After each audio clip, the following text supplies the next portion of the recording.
बाळासाहेब सर्वदे हल्ला प्रकरणाला एक नवं वळण मिळालंय। विरोधी गटातील 10 जणांविरोधात गुन्हा नोंदवलाय। एकूण 10 आरोपींवर गुन्हे दाखल करण्यात आले। मारहाण, जबरदस्तीने घुसखोरी, शांतता भंगाचे गुन्हे नोंदवण्यात आले। मृत बाळासाहेब सर्वदेंवरही गुन्हा दाखल करण्यात आलेला आहे। बाळासाहेब सर्वदे हल्ला प्रकरणाला एक नवीन वळण। अधिक माहिती या संदर्भात घेणार आहोत। आमचे प्रतिनिधी रवी ढोबळे सध्या आपल्यासोबत जोडले गेले आहे। रवी, आणखी काय माहिती येते बाळासाहेब सर्वदे हल्ला प्रकरणातली? निश्चितच प्रणिता, बाळासाहेब सर्वदे खून प्रकरणात एक नवीन ट्विस्ट आलेला आहे।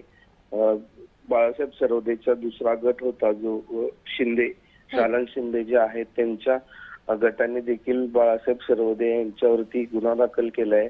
याचबरोबर एक 10 जणांवर त्यांचा गुन्हा दाखल झालाय। त्यात 2 पोलीस कर्मचाऱ्यांचा समावेश आहे। त्यांनी तुम्ही निवडणुकीत उभा राहू नका, आमच्या विरोधात उभा राहू नका या कारणावरून त्यांना कोयता, तलवार तसेच मारहाण केली असा फिर्याद जी आहे ते रवींद्र सर्वदे या व्यक्तीने दिलेली आहे। यानुसार आता पोलीस पुढील तपास जे आहे ते करत आहेत। रवी, मात्र बाळासाहेब सर्वदे यांच्यावरही गुन्हा दाखल झाल्याची माहिती समोर येते। तो गुन्हा नेमक्या कोणत्या प्रकरणात दाखल करण्यात आलेला आहे, त्या संदर्भातली काही माहिती आहे का?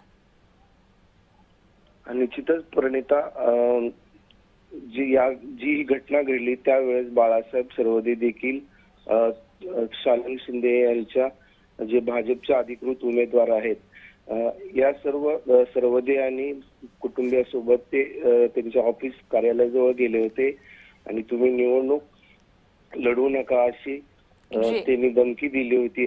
या आशयाची फिर्याद जी आहे ते जेल रोड पोलीस ठाण्यात येथे दाखल आहे। धमकी प्रकरणी त्यामुळे सर्वदे यांच्यावरही गुन्हा नोंदवण्यात आलेला आहे। रवी, धन्यवाद तुम्ही दिलेल्या या सविस्तर माहितीसाठी।